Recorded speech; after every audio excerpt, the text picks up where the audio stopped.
पठाणी सामंत कहले कहले भास्कर दक्षिण नेत्र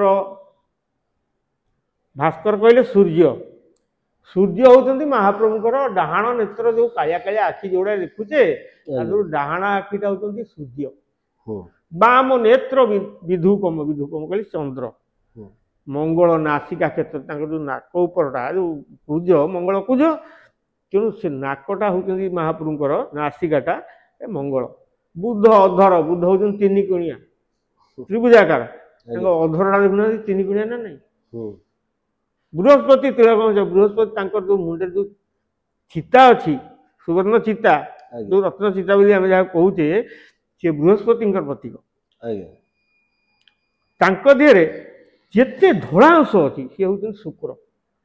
नमस्कार मु मनोरंजन मो संगे अच्छा संजय महांती जे कि दधिमामन जी भंडार मेकअप सेवायत सार आपन को आम शो को स्वागत जनाऊँ जे आमे समस्ते आमे जेहेतु ओडिशा उत्कलर बासिंदा बा आमे ओडिशार लोक आमे निजको गर्व अनुभव करूँ जे भी आमे बाहर जाऊ से समस्ते कहते आप जगन्नाथ देश लोक तो जगन्नाथ को लेकिन आमे ओडिया बहुत गर्व करूँ से जगन्नाथ कथा गोटे जगन्नाथ हमर प्राण आ कोन निश्चित निश्चित से जगन्नाथ कथार आमे स्टार्ट करबा प्रथमे तो समस्ते जगन्नाथ को बहुत भल पाती देश विदेश बहुत भक्त तांकर अछंती बहुत जगन्नाथ को मानुछंती तो ये हेला कलिजुगर साक्षात देवता जो कि से रूप नै कि कलिजुगर पुरी रे अछंती तो मोर प्रथम क्वेश्चन जगन्नाथଙ୍କର आज्ञा जगन्नाथ कलिजुगर देवता कलिजुगर देवता नुहंती आज्ञा सी जगन्नाथ विश्व सम्राट समस्तंकर देवता निश्चित हेले आम ओडिया मानकर प्राण आम उत्कलीय मानकर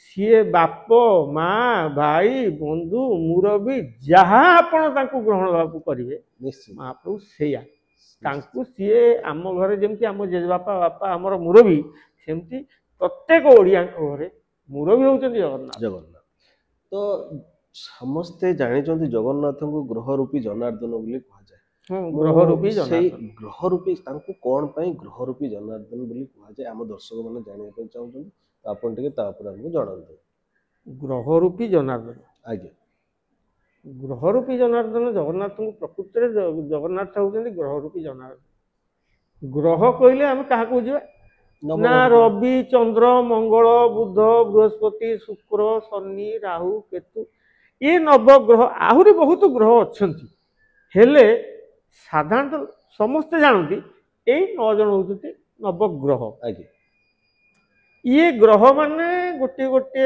देवी माने ग्रह मानकर गोटे गोटे देवी भी तांकर इष्ट देवी हिसाब से अच्छा ये ग्रह द्वारा ये ग्रह माने देवी केमिति हेले सी तो हमें जानि छु ना ग्रह देवी नुहंती ग्रह मानकर इष्ट गोटे गोटे देवी अच्छा अच्छा अच्छा जेमती काली तारा भुवनेश्वरी आदि सब ग्रह प्रत्येक ग्रहंकर गोटे गोटे देवी ये जो ग्रह नवग्रह रवि चंद्र मंगल बुध बृहस्पति शुक्र शनि राहु केतु ये नवग्रह ये संसार रे मनीषों आरंभ करी तरुतृण आरंभ करी नदी पर्वत जहाँ अच्छा समस्त आज्ञा ग्रह मानकर प्रभाव अल्प बहुत अच्छी निश्चित कली जुग ग्रह खराब हेले विभिन्न प्रकार सी तो सी एमती वैज्ञानिक मत आप देखु आज जिते पूर्णमी होची अमावास्या होची चंद्र को आम ग्रह बोली भावीचे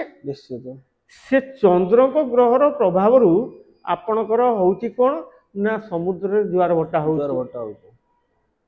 सेमती रविंकर पाखर किछि होची प्रत्येक ग्रहंकर किछि ना किछि प्रभाव अच्छी सब लोक से समस्त ये सबुतक ग्रह को एकाठी करदेले होती किए ना से जगन्नाथ से प्रभुंकर गोटे गोटे लीला बा रूप सबु प्रभुंकर रूप नुहे ये 9टा जाक ग्रह महाप्रभु आम जगन्नाथ को जो दर्शन करुछु आमे खाली जगन्नाथ कहले से जो सी विग्रह जो अच्छा कालिया ठाकुर साँते बोली आम जहाँ कहूँ जगन्नाथ जगन्नाथ तत्व तो बहुत अलग किंतु ता भितर जो आम जो जगन्नाथ देखु बड़ देवल बही 3 जन बही सुदर्शन को लेकिन 4 जन बसती तादे जो कालिया ठाकुर आमर कला जी आम ओडिशार मूल पिंड समस्त प्राण बोली कहूँ सी हूँ जगन्नाथ ताकू दर्शन करने अर्थ आम नवग्रह को दर्शन करवा ଆପଣ ପଚାରନ୍ତୁ କେମିତି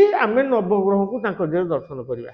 ପ୍ରକୃତରେ ଆପଣ ଦେଖନ୍ତୁ, ଆପଣ ତା ଦେହରେ ଦେଖନ୍ତୁ ଗୋଟେ ଶ୍ଲୋକ ସିଦ୍ଧାନ୍ତ ଦର୍ପଣରେ ପଠାଣି ସାମନ୍ତ ଗୋଟେ ଶ୍ଲୋକ ଲେଖିଛନ୍ତି। ସେ ଶ୍ଲୋକଟି କହିଛନ୍ତି, ଗ୍ରହ କିରୀଟ ରୂପାଶ୍ଚ ମକର କୁଣ୍ଡଳାକୃତି ଏତେ କ୍ଷେତ୍ରେ ସମାହାରେ ଗ୍ରହ ସାକ୍ଷାତ ଜନାର୍ଦ୍ଦନ। କେମିତି ନା ଦେଖନ୍ତୁ, ପଠାଣି ସାମନ୍ତ କହିଲେ ଭାସ୍କର ଦକ୍ଷିଣ ନେତ୍ର। ଭାସ୍କର କହିଲେ ସୂର୍ଯ୍ୟ। ସୂର୍ଯ୍ୟ ହଉଛନ୍ତି ମହାପ୍ରଭୁଙ୍କର ଡାହାଣ ନେତ୍ର, ଯୋଉ କାଳିଆ କାଳିଆ ଆଖି ଯୋଉଟା ଦେଖୁଛେ ଯୋଉ ଡାହାଣ ଆଖିଟା ହଉଛନ୍ତି ସୂର୍ଯ୍ୟ। ବାମ ନେତ୍ର ବିଧୁକମ। ବିଧୁକମ କହିଲେ ଚନ୍ଦ୍ର। ମଙ୍ଗଳ ନାସିକା କ୍ଷେତ୍ର, ତାଙ୍କର ଯୋଉ ନାକ ଉପରଟା ଯୋଉ କୁଜ, ମଙ୍ଗଳ କୁଜ, ତେଣୁ ସେ ନାକଟା ହଉଛନ୍ତି ମହାପ୍ରଭୁଙ୍କର ନାସିକାଟା ମଙ୍ଗଳ। ବୁଧ ଅଧର। ବୁଧ ହଉଛନ୍ତି ତିନି କୋଣିଆ ତ୍ରିଭୁଜାକାର, ତାଙ୍କ ଅଧରଟା ଦେଖୁନାହାନ୍ତି ତିନି କୋଣିଆ ନା ନାଇଁ। ବୃହସ୍ପତି ତିଳକମଞ୍ଚ। ବୃହସ୍ପତି ତାଙ୍କର ଯୋଉ ମୁଣ୍ଡରେ ଯୋଉ ଚିତା ଅଛି, ସୁବର୍ଣ୍ଣ ଚିତା, ଯୋଉ ରତ୍ନ ଚିତା ବୋଲି ଆମେ ଯାହା କହୁଛେ, ସେ ବୃହସ୍ପତିଙ୍କର ପ୍ରତୀକ। ତାଙ୍କ ଦେହରେ ଯେତେ ଧଳା ଅଂଶ ଅଛି ସିଏ ହଉଛନ୍ତି ଶୁକ୍ର। ତାଙ୍କ ଦେହରେ କଳା ଅଛି, ପୁରା କଳା ଶ୍ରୀମୁଖ, ତେଣୁ ସିଏ ହଉଛନ୍ତି ଶନି। ମକର କୁଣ୍ଡଳ ଯୋଉଟା ଲଗେଇଛନ୍ତି, ମକର ମୁହଁ ଲଗେଇଛନ୍ତି, ସିଏ ହଉଛନ୍ତି ରାହୁ। କେତୁ ଭୁଜଗମ ଆକାର, ତାଙ୍କ ଦେହରେ ଛତ୍ର ଛାୟା ହେଇକି ମହାପ୍ରଭୁ। ଖାଲି ସେତିକି ନୁହେଁ, ଯମ ନୈରୁତ ବରୁଣ ବାୟୁ ତାଙ୍କର ଗ୍ରହ ଲୋକ ସବୁ ତାକୁ ଭର୍ତ୍ତି ଗୀତାରେ କହିଲେ। ଗୀତାରେ ବି ସେ କଥା ପ୍ରମାଣ ହେଇଛନ୍ତି। ନମସ୍ତେ ଶଶି ସୂର୍ଯ୍ୟ ନେତ୍ର, ତାଙ୍କୁ ଶଶି ସୂର୍ଯ୍ୟ ନେତ୍ର ବୋଲି କୁହାଯାଏ। ତାଙ୍କର ଦିଟା ନେତ୍ର, ଶଶି ଆଉ ସୂର୍ଯ୍ୟ, ଚନ୍ଦ୍ର ଆଉ ସୂର୍ଯ୍ୟ, ଏବଂ ସୂର୍ଯ୍ୟ ବନ୍ଦେ ସୂର୍ଯ୍ୟ ସୋମାଗ୍ନି ଲୋଚନ। ଅଗ୍ନି ବି ତାଙ୍କର ଗୋଟେ ଆଖି ବୋଲି, ତୃତୀୟ ନୟନ ବୋଲି ପ୍ରମାଣ ଅଛି। କିନ୍ତୁ ଏମିତି ଦେଖିଲେ ନବଗ୍ରହ ଯାକ ସେ ତାଙ୍କ ଦେହରେ ସମାହାର ହେଉଛନ୍ତି। ସେତିକି ନୁହେଁ, ଆପଣ ଦେଖନ୍ତୁ ଦୈନନ୍ଦିନ ଜୀବନଚର୍ଯ୍ୟାରେ ମହାପ୍ରଭୁ ଲୁଗା ପିନ୍ଧନ୍ତି, ବସ୍ତ୍ର ପିନ୍ଧନ୍ତି। ରବିବାର ଦିନ ସିଏ ସୂର୍ଯ୍ୟଙ୍କର ବର୍ଣ୍ଣକୁ ଧାରଣ କରି, ରକ୍ତ ବର୍ଣ୍ଣ ଧାରଣ କରି, ରବିବାର ଦିନ ନାଲି ରଙ୍ଗର ଲୁଗାପଟା ପିନ୍ଧନ୍ତି। ଦେଖନ୍ତୁ, ସୋମବାର ଦିନ ଚନ୍ଦ୍ରଙ୍କ ପାଇଁ ସିଏ ଧଳା ବର୍ଣ୍ଣ ଧାରଣ କରନ୍ତି। ମଙ୍ଗଳଙ୍କ ପାଇଁ, ମଙ୍ଗଳ ରକ୍ତବର୍ଣ୍ଣ, ତେଣୁ ମଙ୍ଗଳଙ୍କ ପାଇଁ ବି ସିଏ ରକ୍ତବର୍ଣ୍ଣ ଧାରଣ କରନ୍ତି। ବୁଧବାର ଦିନ ନୀଳ ରଙ୍ଗ ଧାରଣ କରନ୍ତି। ଗୁରୁବାର ଦିନ ହଳଦୀ ରଙ୍ଗ ଧାରଣ କରନ୍ତି। ଶୁକ୍ରବାର ଦିନ ଧଳା ପୁଣି ପିନ୍ଧିବେ। ଶନିବାର ଦିନ ବାରପଟିଆ ଲୁଗା ବା କଳା ଲୁଗା ବା ସେଇ ଟାଇପ୍ର ଲୁଗା, ଶନିଙ୍କର ପ୍ରତୀକ ସବୁ। ଏମିତି ସପ୍ତାହର 7ଟା ବାର ଦେଖନ୍ତୁ, ସବୁ ଗ୍ରହଙ୍କ ପାଇଁ ମହାପ୍ରଭୁ ସେତିକି। ରାହୁ ରେଖା ଗୋଟେ ଧାରଣ କରୁଛନ୍ତି, କାରଣ ରାହୁ କପି ଧାରଣ କରୁଛନ୍ତି। ତେଣୁ ଏଇ ଦୃଷ୍ଟିରୁ ଦେଖିବାକୁ ଗଲେ ମହାପ୍ରଭୁ ସାକ୍ଷାତ ଗ୍ରହ ରୂପୀ ଜନାର୍ଦ୍ଦନ।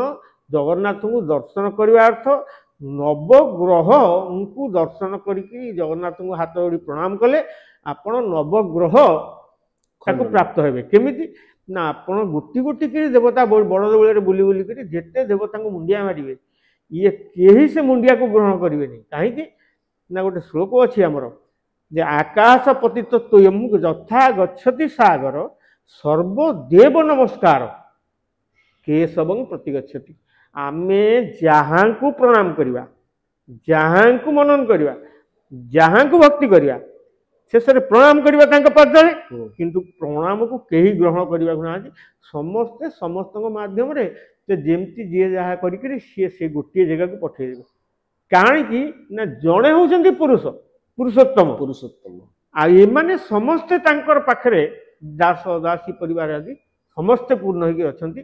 ତେଣୁ ଆମେ ଯାହାଙ୍କୁ ଆକାଶ ପତ୍ର ଯଥାଗତି ସାଗର ସର୍ବଦେବ ନମସ୍କାର କେଶବଂ ପ୍ରତିଗଚ୍ଛତି। ତେଣୁ ଆମେ ପ୍ରଣାମ କଲା ମାନେ ସିଏ କୌଣସି ନା କୌଣସି ମାଧ୍ୟମରେ କୌଣସି ପ୍ରକାର ଯାଇକି ମହାପ୍ରଭୁଙ୍କ ପାଖରେ ସମର୍ପିତ ହେଇଯାଉଛି।